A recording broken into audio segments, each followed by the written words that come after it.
आज सुप्रीम कोर्टामध्ये माधुरी हत्येला पुन्हा महाराष्ट्रामध्ये आणि नांदणी मठामध्ये परत आणण्याच्या संदर्भामध्ये पुनर्विचार याचिकेची सुनावणी झाली।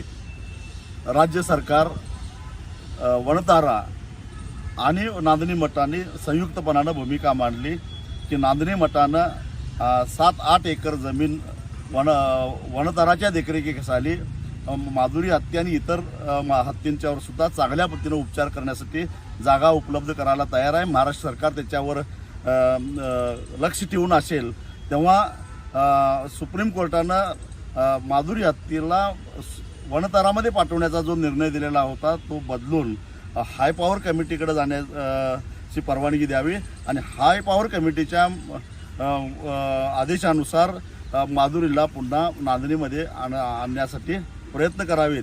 यासाठी ही याचिका दाखल झाली होती। आज सुनावणी झाली आणि सुप्रीम कोर्टानं हाय पॉवर कमिटीनं सगळ्या वस्तुस्थिती समजावून घ्यावी आणि माधुरी हत्तीच्या आरोग्याची काळजी करून योग्य तो निर्णय घ्यावा असा अत्यंत महत्त्वाचा असा निर्णय घेतलेला आहे।